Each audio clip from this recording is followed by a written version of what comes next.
बागेश्वर धाम में पहुंचे बीजेपी के कई नेता। हिंदू राष्ट्र बनाने का कब होगा ऐलान, बीजेपी ने दे दिए संकेत। क्या हिंदू राष्ट्र बनाने की बीजेपी ने कर ली है तैयारी? 2024 के चुनाव में अब की बार हिंदू राष्ट्र की बारी। जिस नेता को मोदी के बाद प्रधानमंत्री बनाने की उठ रही थी मांग, वो भी पहुंचा बागेश्वर धाम। बड़ा खेल होने वाला है। विपक्ष में मच गया घमासान, आ गया बहुत बड़ा उफान। क्या इस बार हिंदू राष्ट्र बनकर ही रहेगा? असुद्दीन ओवैसी ने खोया आपा, भड़के जुबान से किया तीखा वार। क्या अब हिंदू राष्ट्र बनाने की स्क्रिप्ट हो गई तैयार? हिंदू राष्ट्र बनाने की मांग के बीच बागेश्वर धाम में पहुंचे बीजेपी के कई नेताओं ने सनसनी फैला दी है। हर किसी के दिमाग में बस यही सवाल चल रहा है कि बागेश्वर धाम के दरबार में जाकर बीजेपी के नेता क्या प्लान बना रहे हैं। क्या हिंदू राष्ट्र बनाने की तैयारी पूरी हो गई है? क्या बीजेपी भारत को हिंदू राष्ट्र बना पाएगी? ये सब इस रिपोर्ट में बताएंगे, आप बने रहिएगा हमारे साथ। उससे पहले अगर आप भी चाहते हैं कि भारत हिंदू राष्ट्र बने तो इस खबर को शेयर कीजिएगा। आखिर लगातार एक के बाद एक बीजेपी के नेता क्यों बागेश्वर धाम में हाजिरी लगा रहे हैं? क्या इस बार धीरेन्द्र कृष्ण शास्त्री को बीजेपी का साथ मिल गया है? सपना तो बीजेपी ने सालों पहले देखा था, क्या वो धीरेन्द्र शास्त्री पूरा करवाएंगे?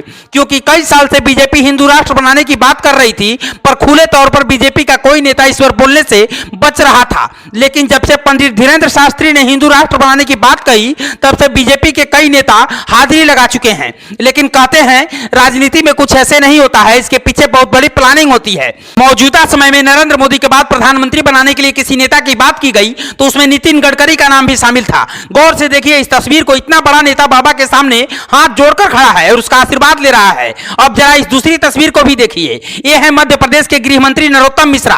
बाबा ऊपर विराजमान है और नरोत्तम मिश्रा नीचे जमीन पर बैठे हैं। नरोत्तम मिश्रा वही नेता हैं जो हमेशा से अपनी हिंदूवादी सोच के लिए जाने जाते हैं। अब इस तीसरी फोटो को देखिए, इसमें महाराष्ट्र के डिप्टी सीएम देवेंद्र फडणवीस बाबा के सामने हाथ जोड़कर खड़े दिखाई दे रहे हैं। इन तस्वीरों को देखकर आपको एक बात तो समझ में आ गई होगी कि बीजेपी के दिमाग में कुछ बड़ा चल रहा है। लेकिन जब इतने बड़े बड़े नेता बाबा बागेश्वर के दरबार में हाजिरी लगा रहे हैं तो भला मनोज तिवारी कैसे पीछे रख सकते थे?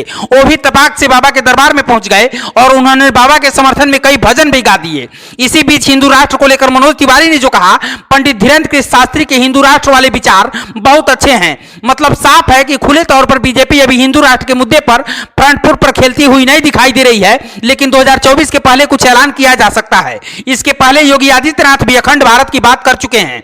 सनातन धर्म को ही राष्ट्रीय धर्म बता चुके हैं, जिसका सीधा सा अर्थ है कि योगी के दिमाग में भी कुछ ऐसा ही चल रहा है। हालांकि इस मामले पर अभी तक खुलकर कोई भी बीजेपी के नेता बोलने से बचता रहा है। लेकिन इसी बीच असदुद्दीन ओवैसी ने हिंदू राष्ट्रवाद बनाने की बात से बुरी तरह से भड़क गए। ओवैसी ने बागेश्वर धाम के धीरेन्द्र कृष्ण शास्त्री को लेकर कहा कि इस तरह के लोग बहुतों की कुर्बानी को बर्बाद कर रहे हैं। सरकार क्यों खामोश बैठी है? कोई हिंदू राष्ट्र कैसे बना सकता है? ये किया जा रहा है। इस देश में संविधान है और देश संविधान से चलता है। लेकिन जिस तरह से असदुद्दीन ओवैसी भड़के हुए हैं, ऐसा लग रहा है मानो उन्हें सच में बीजेपी के हिंदू राष्ट्र बनाने वाले प्लान के बारे में पता चल गया हो। लेकिन ऐसा नहीं है कि ओवैसी की बातों में दम नहीं है। इस देश में सारी चीजें संविधान के हिसाब से होती हैं और हिंदू राष्ट्र बनाना मतलब संविधान में बदलाव करना होगा। अगर सब मिलकर ऐसा कोई कानून बना पाते हैं जिसमें हिंदू राष्ट्र की अवधारणा को शामिल किया जाए, तभी हिंदू राष्ट्र बनाया जा सकता है। हिंदू राष्ट्र बनने के बाद हिंदुओं के अधिकार बढ़ जाएंगे, जबकि अल्पसंख्यकों के अधिकार कम हो जाएंगे।